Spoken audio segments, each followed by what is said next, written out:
इंद्राक्षिं दिवजां देवी पीतवस्त्रध्वजां विदावामे हस्ते वज्रधरां दक्षिणेन वरप्रदां इंद्रादिभिः सुरेर्वन्द्यां देवी चन्द्रकण्ठा महातपाः सावित्री साजगायत्री ब्रह्माणि ब्रह्मवादिनी नारायणी भद्रकाली रुद्राणी कृष्णपिङ्गला अग्निज्वाला रौद्रमुखे विकटांगी जलधरी मठोदरी मुक्तकेशी गौररूपा महाबला जिता भद्रदानन्दा रोहत्री शिवप्रिया भैरवनादिनी सुतिस्मृतत्तर्मेधा विद्यालक्ष्मी सरस्वती अनंता विजया वरदामानस्तोगावराजिता शिवा शिवा भवानी रुद्राणी शंकरार्ध शरीरिणी ऐरावतगजारूढा वज्रगस्तावरप्रदा दूर्जटे गंगारी रौद्रवेदाली भृंगारामृतवादने जपादस्पप्रगणादिशिरारकलोचना शिवाज शिवरूपाज शिवशक्ति पराजनी मृत्युंजय महामाये सर्वरोग निवारणी इंद्री देवी सदाकालं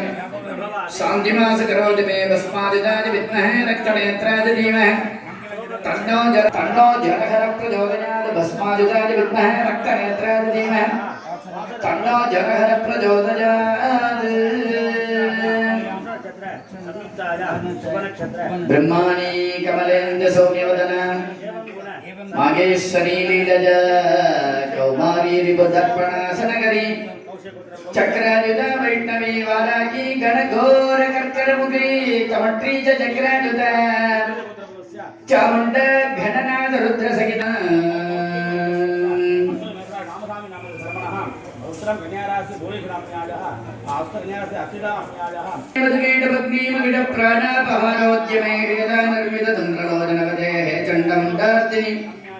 निस्सेटी कृतरक्त बीज धनजे नित्ये शुंभावगे सुभद्रं सनि संभरागदरितं दुर्गे नमस्ते अंबिके श्यामांकं रक्तवस्त्रं जलितसिकयुतं अष्टदिक्पाकराभ्यां शूलं वेदनखड्गं दमर्गसहितं वामहस्ते कपालम् अन्ये खण्डोर्धव्याक्रं हरवसलयुतं भजगरि भद्रकालीं नमामि चतुर्भुजां त्रिनेत्रां च कालकण्ठीं च कर्णिकां कमट्राकरालवदनां व्याघ्रजन्मपरामृतां केटकं शूलहस्तं च कपालं डमरुकं धृतां किङ्किणीमालजानिक्तां भजे कालीं वरप्रदां श्रीमच्चन्दन सच्चिदोजलवपुगु शुक्लाम्बरां रुद्राक्षमालाङ्गिता वाग्देवी वदनाम्बुजे वसतु मे त्रैलोक्यं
பிடியது பிடியதை ஒருவுமை குளமிகு பதிவர அருளினை மிகு கொடை வடிவினர் வயல் வழி வலமுறையே பிடியதன் ஒருவுமை குளமிகு கரியது அடி கொடுதனதடி புலினன் மிகு கொடை வடிவின வயல் வழி வலமுறையே விநாயகனை நிமிப்பான் விநாயகனே விண்ணிற்கும் மண்ணி கணிந்து தோடுடைய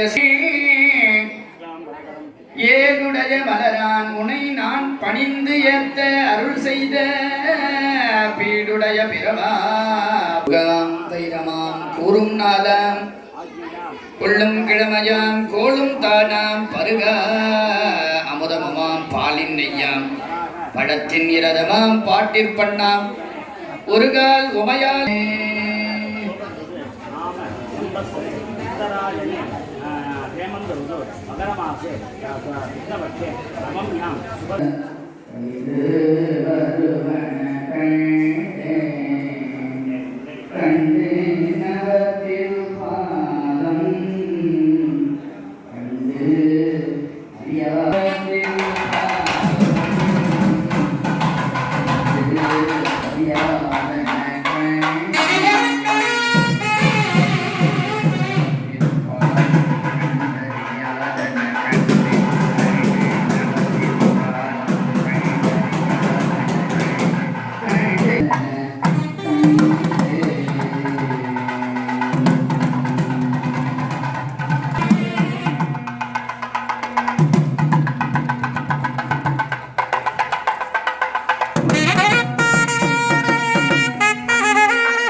குன்றுடையானை ஊரையன் உள்ளம் கோடேருமே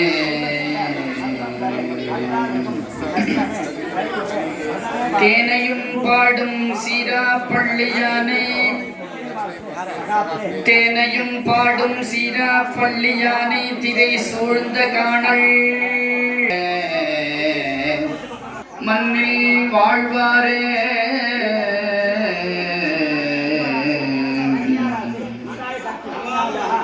கருவாய் கிடந்து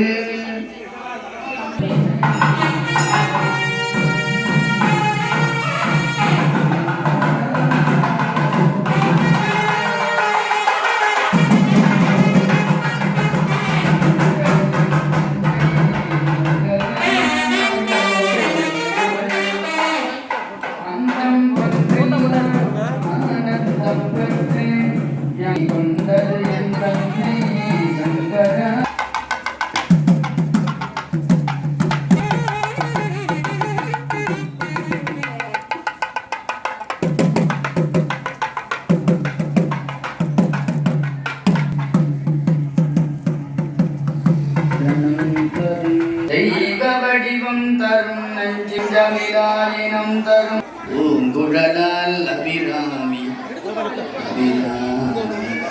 கண்களே ஸ்ராதனாகவஜாய ஸ்வாஹா பிரதேவதாஜி நமः महाकालिकाजी नमः महादुर्गा परमेश्वरी नमः महासरस्वती नमः नमः महाचंडिकाजी नमः नालिकेर गंडकदली फलतांबूलं फलवर्गाणि अमृतं निवेदयामि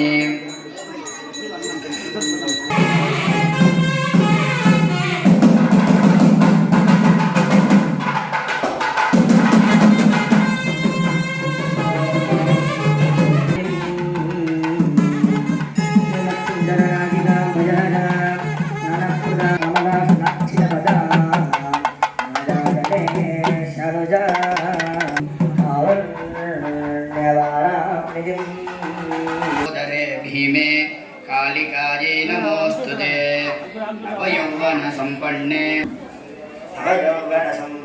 गजकुम्भोपस्थनीं वागीश्वरी शिवे शान्ते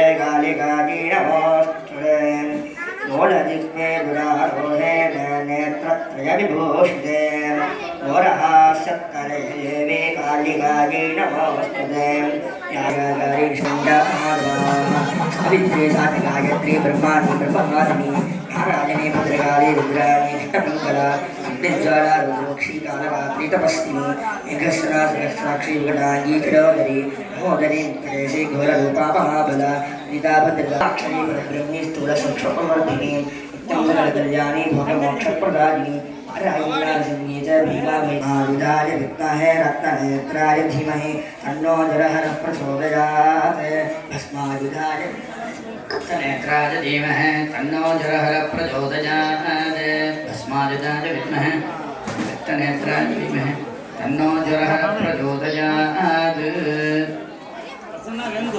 पद्मे स्थाप्य संदर्पयाहं जगं प्रकृते नमः कालाग्निरुद्राय नमः महामण्डूकाय नमः हरिगुरुमाय नमः महावराहाय नमः ओम गंगाजमुनिये नमः ओम मर्दानवाय नमः ओम रत्नदीपाय नमः ओम हेमगिरये नमः ओम धनोद्यानाय नमः ओम मणिभूधराय नमः ओम रत्नमण्डपाय नमः ओम कल्पतरवे नमः रत्नसिंहासनाय नमः ओम धर्माय नमः ओम ज्ञानाय नमः वैराग्याय नमः ऐश्वर्याय नमः धर्माय नमः अज्ञानाय नमः वैराग्याय नमः ऐश्वर्याय नमः सत्ताय नमः रजसे नमः रजसे नमः मायाय नमः विद्यायै नमः ओंकारपीठाय नमः भुवनगिरिपीठाय सवेदाय नमः वकन्दाय नमः ज्ञानाय नमः ओम तलेभ्यो नमः केसरेभ्यो नमः वकर्णिकायै नमः सूर्यमण्डलाय नमः सोमण्डलाय नमः मणिमण्डलाय नमः ओम कमलासनाय नमः एवं पूजिते पीठेषु हृदये स्थितां मूलमन्त्रपूर्तिदारिणीं गुरुस्वरूपां ज्योतिर्मयीं सपरिवाराम् ओम ऐं ह्रीं क्लीं चामुण्डाय विद्ये चण्डिका परमेश्वर्यासनाय नमः ऐं ह्रीं क्लीं चण्डिका परमेश्वरमूर्तये नमः इच्छे नेत्रत्रयाय नमः ऐं ह्रीं क्लीं चामुण्डाय विद्ये अस्त्राय नमः ध्यायेते त्रिगुणासा महालक्ष्मी साक्षात् प्रकटवर्तिनी श्वेतानना नीलभुजा सुस्वेदस्तरमण्डला रक्तमद्या रक्तवादा नीलजं गौरुन्मदा सुचित्तजगना सत्यमाल्याम्बर विभूषणा चित्राणलेपना कान्ति रूपसौभाग्यशालिनी अट्टादशभुजा पूज्या शासकत्रभुजा सती आयुधान्यत्रवक्षन्ते दक्षिणादकरक्रमात् कमाला जगुणं पवनोऽसि कुलिसंगदा चक्रं त्रिशूलं परशुः सर्गो गण्डाजपासकः शक्तिर्दण्डः चर्मचापं पाणपात्रं कमण्डलुः देवाजभिर्निबोधमुद्राः दर्शयित्वा पाद्य आचमनार्घ्यानि मूलमन्त्रेण धृत्वा मूलमन्त्रेण स्नपनाङ्गानि विभाव्य वस्त्रगन्ध पुष्पकदैः ऐं हृदयाय नमः ह्रीं शिरसे नमः क्लीं सिगाय नमः चामुण्डाय गोजाय नमः विच्छे नेत्रत्रयाय नमः ऐं ह्रीं क्लीं चामुण्डाय विच्छे अस्त्राय नमः इति सम्पूज्य अर्घ्यं दत्त्वा आवरणभुजारुद्राभ्यां नमः ओम लक्ष्मीगजगेटाभ्यां नमः ओम अट्टादशभुजायै नमः ईशाननायै नमः ओम अट्टभुजायै नमः यदि आवरणे दन्तजायै नमः रक्तदन्तिकायै नमः सिंहाय नमः मलिहाय नमः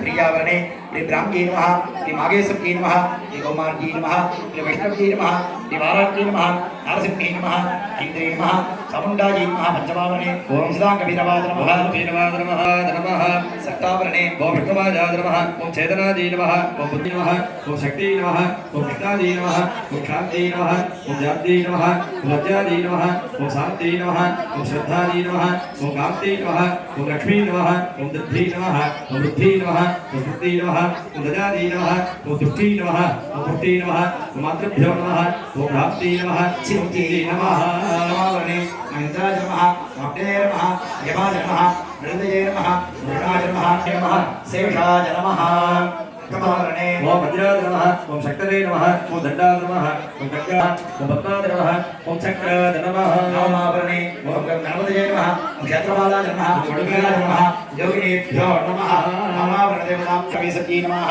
अवाक्यर्घ्यं दत्त्वा आहुतिं मत्वा ओम ऐं ह्रीं क्लीं चामुण्डायै विच्चे चण्डिका परमेश्वरमन्त्र शिवाज्ञमन्त्राभ्यां स्वाहा ऐं ह्रीं क्लीं चामुण्डायै विच्चे स्वाहा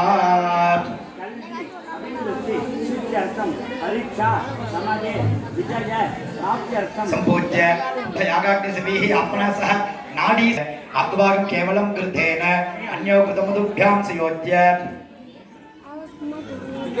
संभादं उद्वा औघडन्द संगीतया अलभ्य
श्री रात्रि सूक्तस्य उसी के ऋति ही गायत्री छंदः रात्रि देवता योगः देव्यज्ञा यदि पुरत्रा देव्या क्षते सा अधिसृजो यस्सा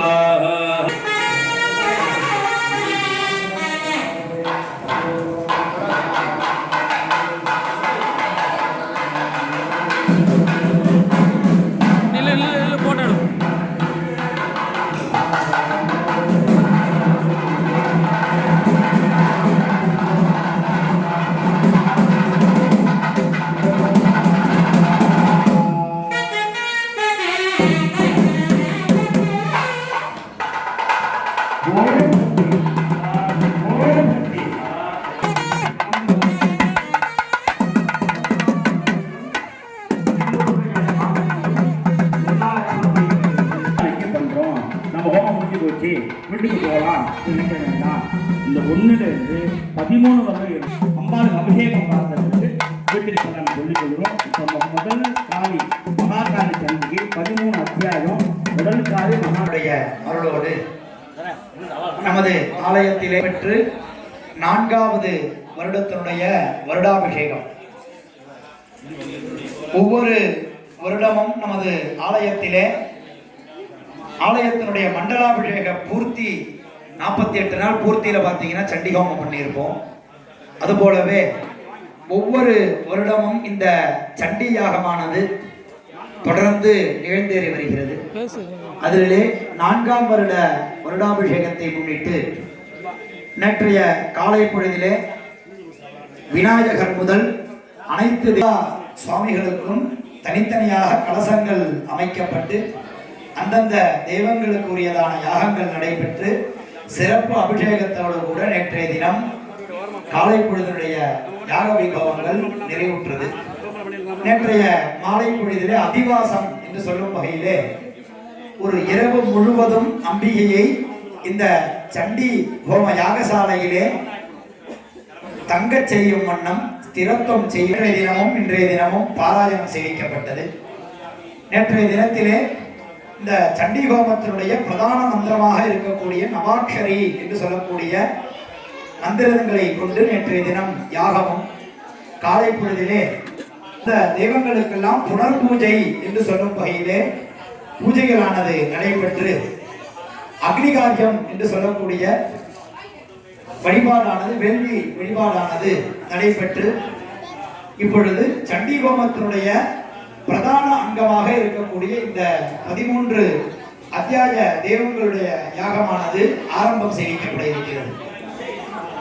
இந்த 13 அத்தியாயங்கள் தான் இந்த சண்டி ஹோமத்தினுடைய ஒரு முக்கிய அங்கமாக பார்க்கப்படுகிறது.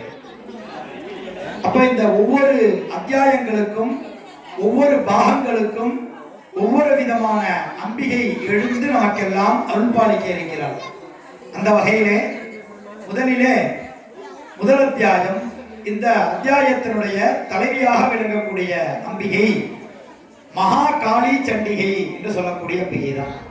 நமது ஆலயத்தில் இருக்கக்கூடிய இளங்காளியை தான் 1வது அத்தியாயத்திலே ஆவாகனம் பண்ணி அந்த அம்பாளுக்கு தான் இப்பொழுது ஹோமம் செய்ய இருக்கிறோம். சாதாரணமா வீட்டுல கணபதி ஹோமம் பண்ணுவோம், தொழில் ஆரம்பிக்கிறப்ப லட்சுமி ஹோமம் கணபதி ஹோமம் தான் பண்ணுவோம். அதற்கும் இந்த ஹோமத்திற்கும் என்ன வித்தியாசம் அப்படின்னா, எல்லாத்துக்குமே மகாயாகம் அப்படின்னு சொல்ல மாட்டோம். அந்த சண்டி ஹோமத்திற்கு மட்டும்தான் சண்டி மகாயாகம் அப்படின்னு சொல்லிட்டு சொல்லுவாங்க. இந்த மகா அப்படின்னாலே பெரியது அப்படின்னு சொல்லிட்டு பேர். அப்ப இவ்வளவு பெரிய யாக குண்டம், இவ்வளவு ஆழமாக ஒரு யாக குண்டங்களை அமைத்து அளப்பரிய நிறைய திரவியங்களை கொண்டு செய்யக்கூடிய யாகம். லலிதா சகஸ்ரநாமத்திலே அம்பிகைக்கு மகாயாக கிரமாராத்யாதி நமஹா என்று ஒரு நாமாவளியானது வரும். அந்த நாமாவளிக்கு இணங்க அமைக்கப்பட்டதுதான் இந்த சண்டி யாகம். அந்த சண்டி யாகத்திலே பார்த்தோமேயானால் ஒவ்வொரு அத்தியாயத்திற்கும் இந்த முறத்தை கொண்டு யாகங்கள் சேவிக்கப்படும். வேற எந்த ஹோமத்திலையும் பார்க்க முடியாது இந்த முறத்தை யாகத்துல போடுறது. அப்ப எதற்காக இந்த முறத்தை கொண்டு இந்த யாகங்கள் பண்றாங்க அப்படின்னா, நம்ம வீட்டுல பாத்தீங்கன்னா தானியங்களை சுத்தப்படுத்துறதுக்கு 2 விதமான உபகரணங்களை நாம உபயோகிப்போம். ஒன்று சல்லடை, இன்னொன்று இந்த முறம். இந்த சல்லடைக்கும் முறத்திற்கும் உள்ள தன்மைகள் வேறு. சல்லடை பார்த்தீங்கன்னா கெட்டதெல்லாம் அழுக்கெல்லாம் வச்சுட்டு நல்லத தானியத்தை கீழே விட்டுரும். ஆனா இந்த முறத்துக்கு என்ன அப்படின்னு பார்த்தீங்கன்னா, தானியத்தை தன்னகத்தே வச்சுட்டு அந்த தூசியெல்லாம் கீழே விட்டுரும். அதுபோல நாம் செய்த பாவங்கள் அனைத்தும் நசுக்கப்பட்டு அறுக்கப்பட்டு நமக்கு நல்ல புண்ணியங்கள் மட்டுமே, புண்ணியவசம் மட்டுமே நம்மிடம் தங்க வேண்டும் அப்படிங்கிறதுக்காக பிரார்த்தனையை முன்வைத்துதான் இந்த சண்டி யாகத்திலே ஒவ்வொரு அத்தியாயத்திற்கும் அம்பிகைக்கு இந்த முறத்தை கொண்டு யாகங்களானது சேவிக்கப்படும். அந்த வகையிலே இந்த முதலாவது அத்தியாயம் மகாகாளி சண்டிகை என்று சொல்லக்கூடியவர். காலம் அப்படிங்கிற ஒரு சொல்லுக்கு பார்த்தீங்கன்னா நிறைய விளக்கம் சொல்லிட்டே போவாங்க. நேரம் அப்படின்னு பொருள். நல்ல விதமான நேரத்தை அருள்பவள் மகாகாளி என்று சொல்லக்கூடிய அம்பிகை. பொதுவாக நமக்கு நேரமானது நன்னா இருந்தால் நம்மளை சுற்றி நிகழக்கூடிய நிகழ்வுகள் எல்லாமே நன்றதாக நமக்கு நடக்கும்.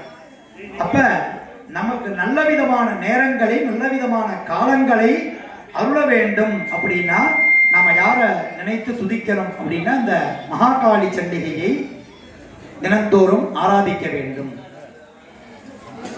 தட்சிணகாளி என்று ஒரு அம்பிகையை சொல்வார்கள்.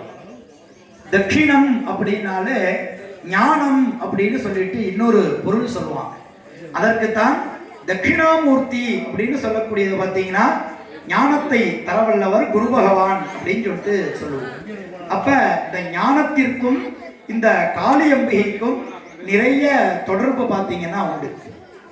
இந்த காளியை உபாசனை பண்ணவங்க எல்லாமே பார்த்தீங்கன்னா பெரிய ஒரு ஞானவானாக தான் இருந்திருக்கிறார்கள். நமக்கு அதற்கு நிறைய புராணங்கள் எல்லாம் நிறைய கூறுகிறது. ராமகிருஷ்ண பரமஹம்சர், காளிதாசர், பாரதியார் இவர்கள் எல்லாமே பார்த்தீங்கன்னா பெரிய காளியை உபாசனை பண்ணி வழிபட்டு அருளை பெற்றவர்கள். இவர்கள் எல்லாமே பார்த்தீங்கன்னா பெரிய ஞானவான்கள். அப்ப நமக்கு நல்ல ஞானத்தை, தெளிவான ஒரு அறிவை அருள வேண்டும் அப்படின்னா இந்த மகாகாளி சண்டிகை உபாசிக்க வேண்டும். அது போலவே இந்த அத்தியாயத்தினுடைய நிறைவிலே அம்பிகைக்கு பார்த்தோமையானால் கபித்த பலம் என்று சொல்லக்கூடிய விளாம்பழத்திலான ஆகுதிகள் நடைபெறும்.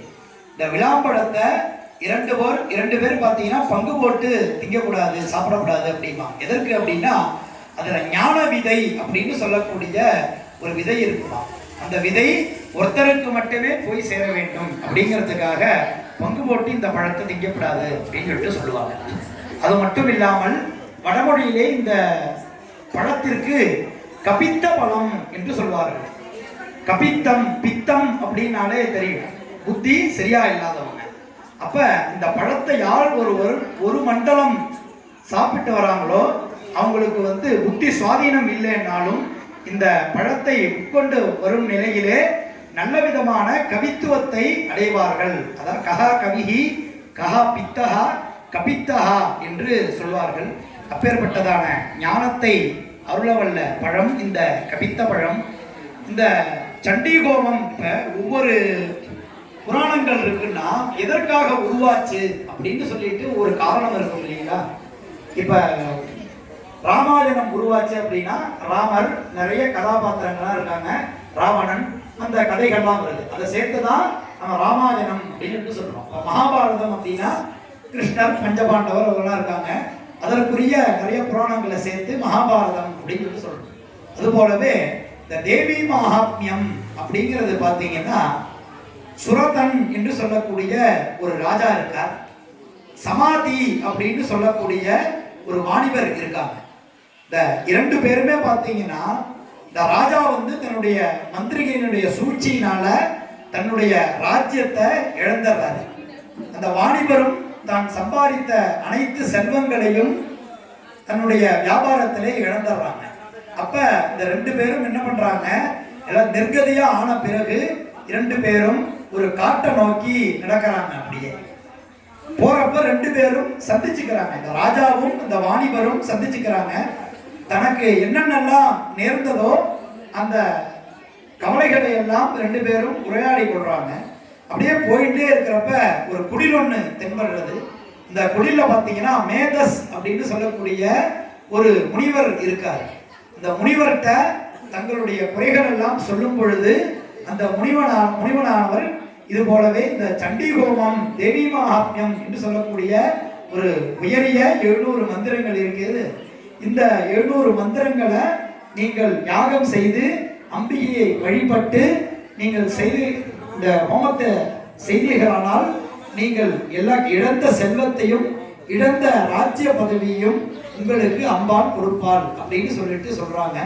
அதன் பிறகு இந்த இரண்டு பேரும் செய்யக்கூடிய யாகம் தான் இந்த சண்டி ஹோமம் அப்படின்னு சொல்லிட்டு இந்த தேவி மகாத்மியம் சொல்கிறது. இந்த இரண்டு பேரும் இந்த சண்டி ஹோமத்தை பண்ண பிறகு என்னென்ன அவங்களுக்கு கிடைச்சது, எப்படி அம்பாள் அருள் பண்ணாங்க அப்படிங்கிறது 13வது அத்தியாயத்தை சொல்றாங்க. அப்ப இந்த ஒவ்வொரு அத்தியாயமும் ஒவ்வொரு கதைகளை பேசப்படுகிறது. அதுல இந்த அத்தியாயம் பார்த்தோமையானால் மது கைடபவதம் என்று சொல்லக்கூடிய இந்த மது கைடவன் என்று சொல்லக்கூடிய 2 அசுரர்கள். இந்த 2 அசுரர்களும் பார்த்தீங்கன்னா மகாவிஷ்ணு அப்படியே பார்க்கடல்ல படுத்துட்டு இருப்பார். மகாவிஷ்ணுடைய நாபி கமலத்தில் இருந்து பிரம்மா பார்த்தீங்கன்னா ஒரு தாமரை மேல உட்கார்ந்து இருப்பான். இந்த மகாவிஷ்ணுவனுடைய காது அழுக்கில் இருந்து தோன்றப்பட்ட 2 அசுரர்கள் மது கைடவர்கள். அவர்கள் பிரம்மாவிடம் போர் புரிவதாக பஞ்சவருக சகசிராணி 5000 வருடங்கள் போர் புரிந்ததாக இந்த அத்தியாயம் கூறப்படுகிறது. மாயாசக்தியாக விளங்கக்கூடிய அம்பிகை அவர்களை சம்ஹரிப்பதாக இந்த அத்தியாயத்துடைய கதைகள் பேசப்படுகிறது. அதனால் பக்தர்கள் தயவு செய்து அமைதி காத்து வேற எந்த ஒரு விஷயத்தையும் இங்கு யாகசாலை மண்டபத்திலே அமர்ந்து பேசாமல் இங்கு சொல்லக்கூடிய மந்திரங்களை காதலை வாங்கி அருள் பெறுமாறு கேட்டுக்கொள்ளப்படுகிறது. வரக்கூடிய அத்தியாயங்கள் எல்லாம் சொல்லுவோம். சுதம் ஹரதி பாபானி ததாரோக்கியம் பிரயச்சதி. இது நீங்க அந்த மந்திரம் தெரியலனா கூட பரவாயில்ல, காதால கேட்டாலே உங்களது பாபங்கள் அறுக்கப்படும், நல்ல ஆரோக்கியமானது அம்பிகை அருள்வாள் என்றெல்லாம் இந்த தேவி மகாத்மத்தினுடைய பலனானது நமக்கு கூறப்படுகிறது. அந்த வகையிலே இப்பொழுது 1வது அத்தியாயத்திற்குரிய ஹோமங்களானது துவங்கப்படுகிறது. பக்தர்கள் மகாகாளி சண்டிகையை துதித்து அருள் பெறுமாறு கேட்டுக்கொள்ளப்படுகிறது. ஒரு அத்தியாயத்தின் நிறைவிலே பூர்ணாவதியும் அதைத் தொடர்ந்து அம்பிகை நாமம் சொல்லப்படும்.